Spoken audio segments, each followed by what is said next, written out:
Hello students, welcome to my channel. आज से start करेंगे पढ़ाना हम आपको कंपनी लॉ। आज इंट्रोडक्शन ऑफ कंपनीज, ठीक है।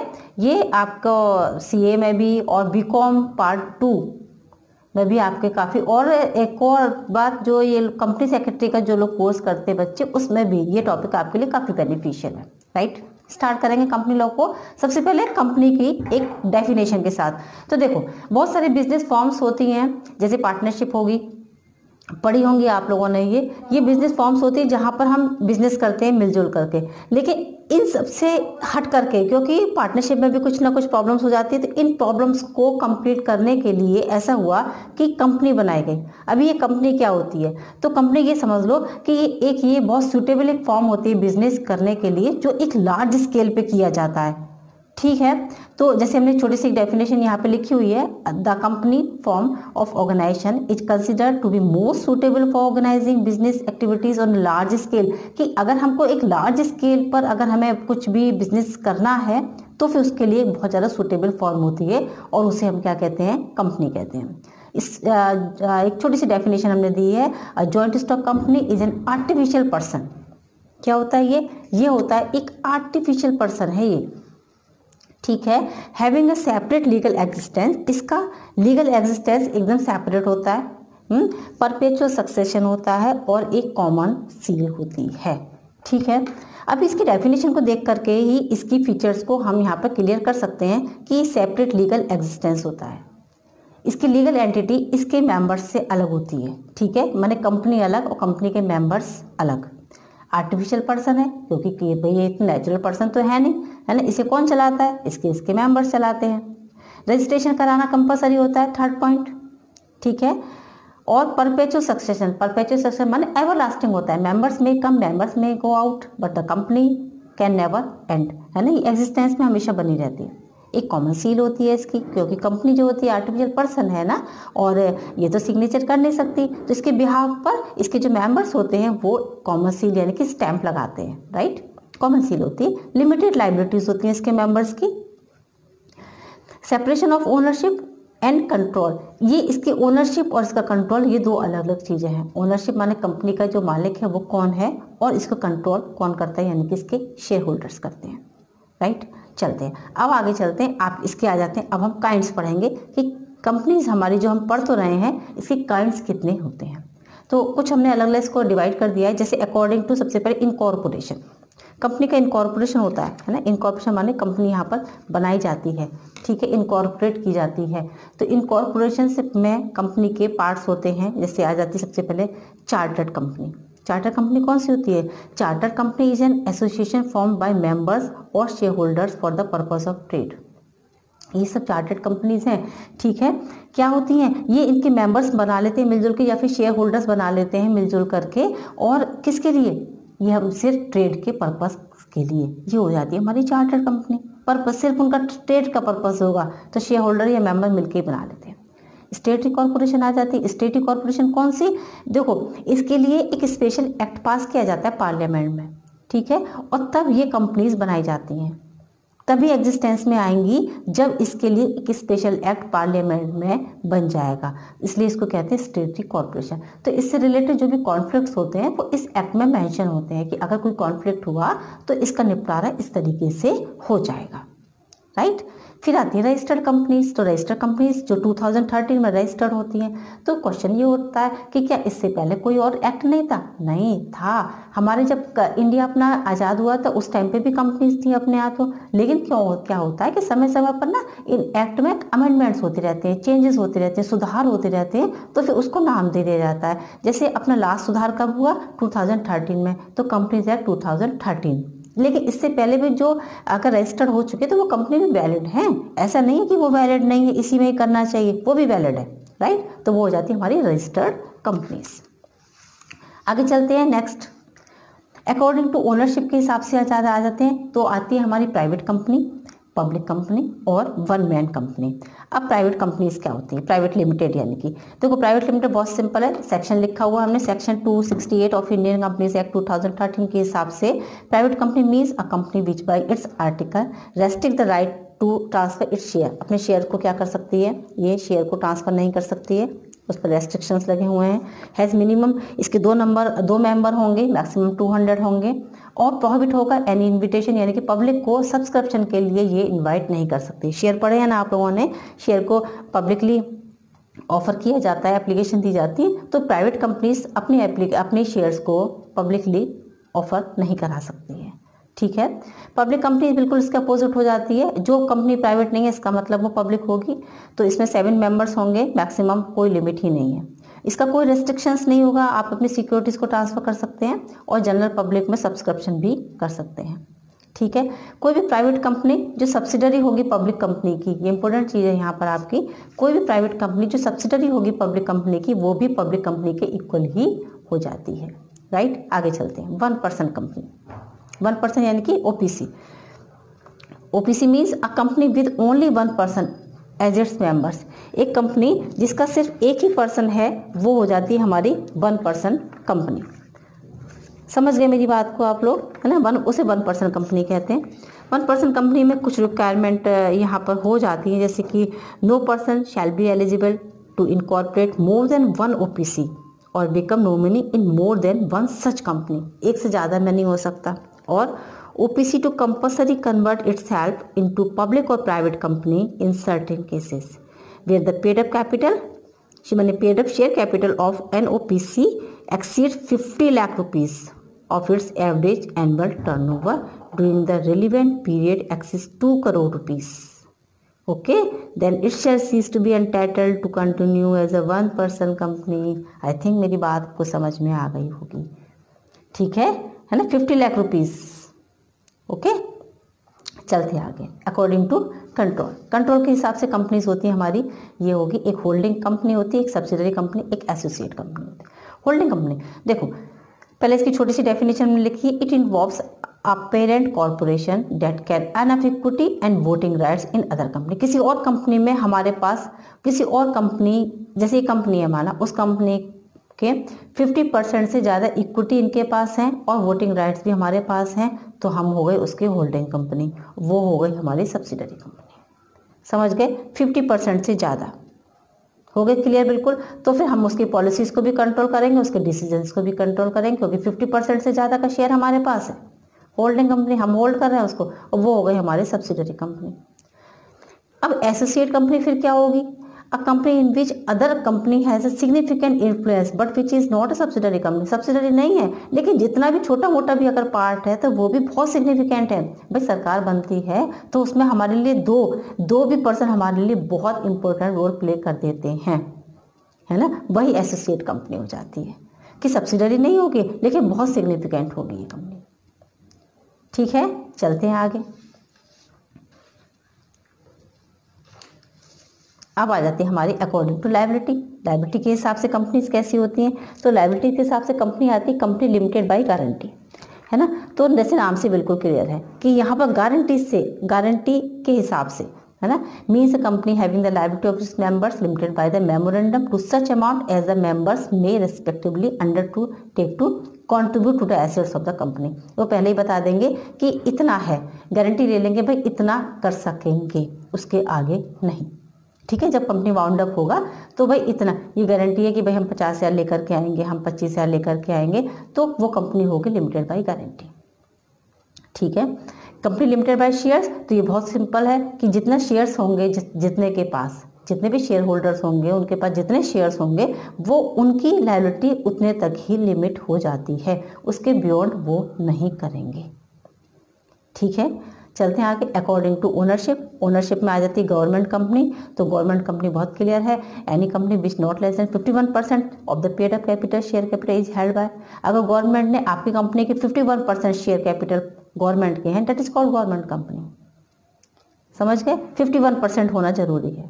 Okay, foreign company, a company और बॉडी कॉर्पोरेट आउटसाइड इंडिया, अगर बाहर है तो which has a place of business in India whether by itself or through agent physically or through electronic mode, है ना। अब तो इलेक्ट्रॉनिक मीडिया का ज़माना है, अगर उसके थ्रू भी काम हो रहा है तो भी वो फॉरेन कंपनी है, आउटसाइड इंडिया है, भले ही उसका वो यहाँ पर काम कर रही है किसी एजेंट के थ्रू, फिजिकली भी कर सकती है या फिर इलेक्ट्रॉनिक ऑनलाइन भी हो सकता है, तो भी वो कैसी कहलाएगी? हमारी फॉरेन कंपनी कहलाएगी।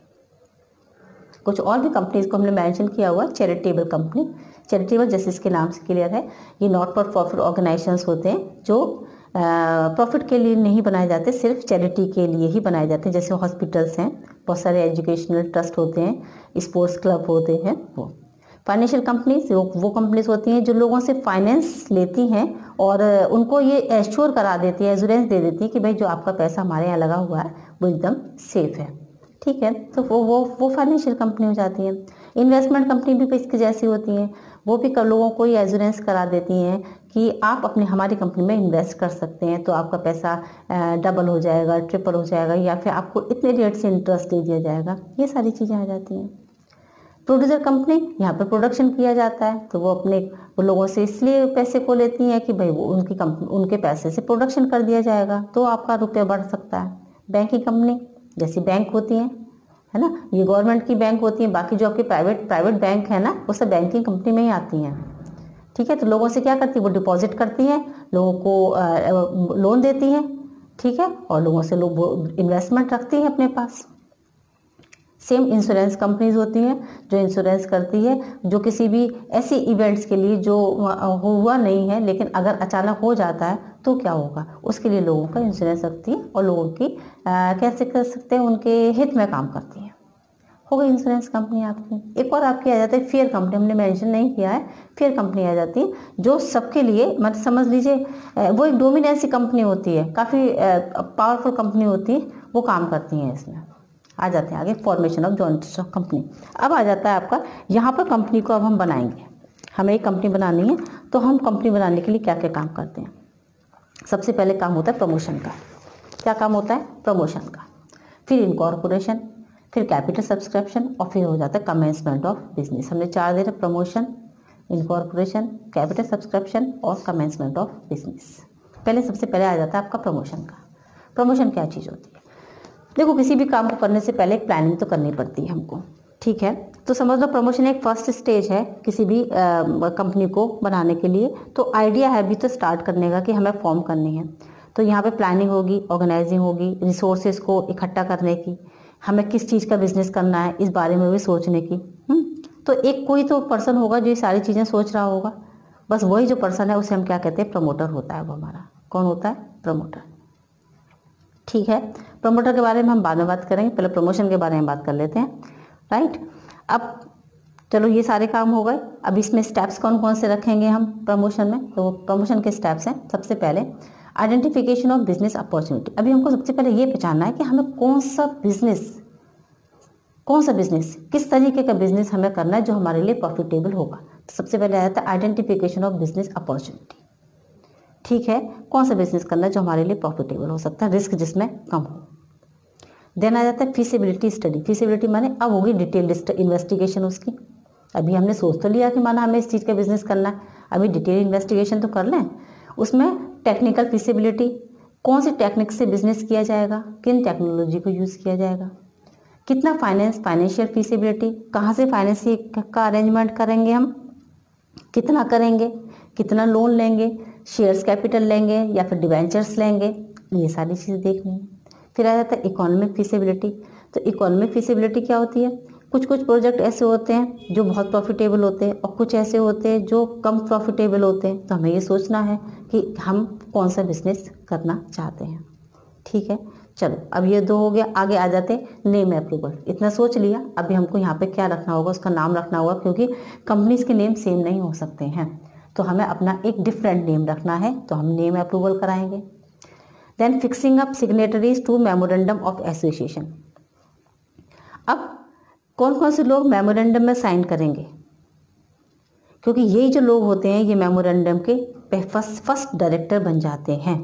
तो fixing of signatories of memorandum of association, कौन लोग MOA में साइन करेंगे, क्योंकि यही लोग कौन हो जाते हैं? यही लोग होते हैं हमारी कंपनी के director. Appointment of professionals. Now अब आ जाते हैं मेन काम, हमारा ब्रोकर, हमारे अंडरराइटर्स, यहाँ पर इन सब का अपॉइंटमेंट होगा। ठीक है, क्योंकि ये कंपनी के बहुत लीगल मैटर्स हैं। Clear? Preparation of necessary documents. अब नेसेसरी डॉक्यूमेंट तैयार किए जाएंगे। नेसेसरी डॉक्यूमेंट्स में कौन से? Memorandum of association, articles of association and prospectus. अब ये तैयार किए जाएंगे। इतना कुछ तैयार होने के बाद हमारा ये जो प्रमोशन का काम आया ये कंप्लीट हो गया। प्रमोशन के बाद नेक्स्ट आ जाता है स्टेप हमारा इनकॉर्पोरेशन का। ठीक है, इनकॉर्पोरेशन स्टेज। इनकॉर्पोरेशन क्या होता है? ये सेकंड स्टेज है फॉर्मेशन ऑफ ए कंपनी का।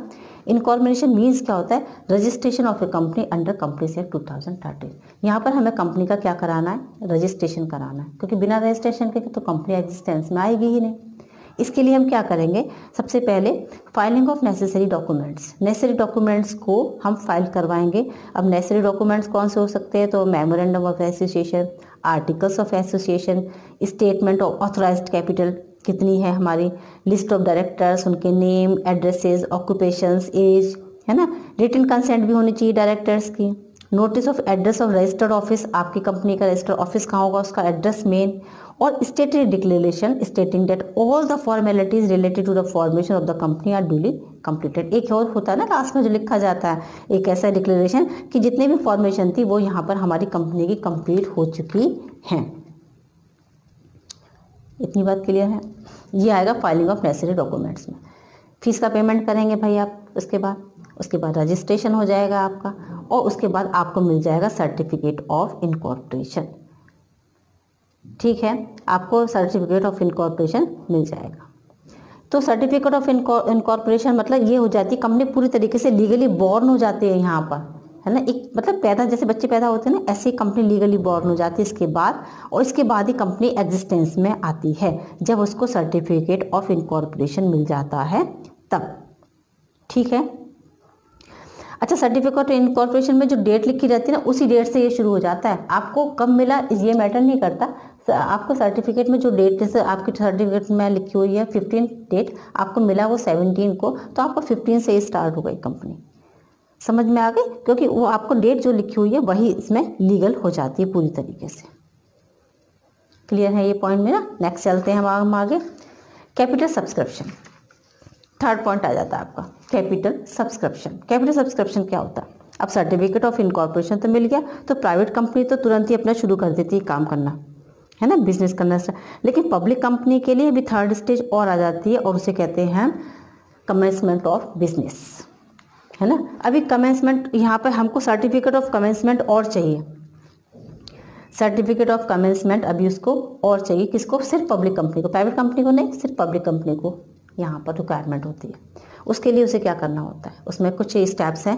सबसे पहले उसको सेबी की अप्रूवल यहाँ पर चाहिए। सेबी मतलब security exchange board of India. ये रेगुलेटरी बॉडी है which control the capital market of India to protect the interest of investors. ठीक है, तो पब्लिक लिमिटेड कंपनीज होती है, वो उसको सबमिट करने होते हैं अपने सारे इंफॉर्मेशन सेबी के पास। ठीक है, जब सेबी उन सब चीज़ों से सहमत हो जाती है तब उसको जाकर के वो सेबी की अप्रूवल दे देती है। ठीक है, आ जाते हैं सेकंड, प्रोस्पेक्टस। अब क्या करना होगा? उसको एक इम्पोर्टेंट डॉक्यूमेंट तैयार करना होता है, उसे कहते हैं प्रोस्पेक्टस। ये जैसे इनविटेशन होते, जैसे स्कूल के आपके प्रोस्पेक्टस होते हैं ना, ऐसे ही इनविटेशन होता है, समझ लो, जो जनरल पब्लिक में अपने शेयर्स को सब्सक्राइब करने के लिए वो करती है। शेयर्स पड़े होंगे ना अकाउंट में, तो आप करते हो ना, तो वही चीज़ है, प्रोस्पेक्टस इशू करती है। प्रोस्पेक्टस में लिखा रहता है कि इस कंपनी के इतने शेयर्स मार्केट में इन्विटेशन में आए हुए हैं, है ना। Appointment of bankers, brokers and underwriters, ये करना है भाई मेन चीज़। अब आ जाता है मेन, मिनिमम सब्सक्रिप्शन। देखो मिनिमम सब्सक्रिप्शन क्या होता है, पढ़ा होगा अकाउंट में, फिर भी समझा देती हूँ। देखो कि किसी भी तरीके की शॉर्टेज नहीं होनी चाहिए फंड की, तो this is made compulsory that company must receive application for some minimum number of shares. कम से कम उसे इतना मिल जाए, इसे हम मिनिमम सब्सक्रिप्शन कहते हैं। तो वो कहते हैं 90% मिल जाना चाहिए। ठीक है ना, तो अलॉटमेंट नहीं होगा, नहीं तो अब public limited company can not make allotment of shares unless A minimum subscription received. और मिनिमम सब्सक्रिप्शन कितना होना चाहिए? 90% with in 120 days of issue of prospectus. अगर नहीं मिला तो आप अलॉटमेंट नहीं कर सकते शेयर्स का। ठीक है, चलो नेक्स्ट चलते हैं application to stock exchange. Stock exchange में आप एक एप्लीकेशन लगाएंगे। ठीक है, किस लिए लगा रहे स्टॉक एक्सचेंज में? कि उस फर्म को, आपकी फर्म को लिस्टेड कंपनी करना है। A firm must get its listed in a stock exchange before selling its securities to the general public. General public में अपनी सिक्योरिटीज को सेल करने से पहले किसी भी कंपनी को अपने आप को स्टॉक एक्सचेंज में लिस्टेड होना पड़ता है।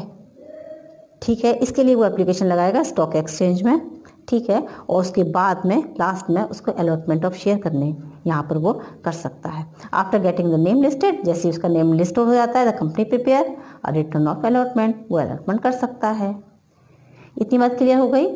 चलो यहाँ पर ये हो जाता है, उसके बाद बस लास्ट आ जाता है हमारा कमेंसमेंट ऑफ बिजनेस। अब हम बिजनेस को कमेंस कर सकते हैं, माने अब हम बिजनेस को यहाँ पर स्टार्ट कर सकते हैं। जैसे ही सब्सक्रिप्शन मिनिमम सब्सक्रिप्शन हो गया, अप्लाई हो गया, तो हमें सर्टिफिकेट ऑफ कमेंसमेंट मिल जाता है। सर्टिफिकेट ऑफ कमेंसमेंट मिल जाता है तो कंपनी मस्ट फाइल, कुछ डॉक्यूमेंट्स को फाइल करना पड़ता है, जैसे कि declaration that shares payable in cash have been subscribed, declaration that every director has paid in cash, और a declaration that no money pending to buy back of pay back to applicants, कोई भी money किसी तरीके का pending नहीं बचा हुआ है, इन सब चीज़ों को जरा उसमें देखना पड़ता है। और a declaration that above requirements have been compiled with, इस declaration can be signed by the directors और the secretary of the company.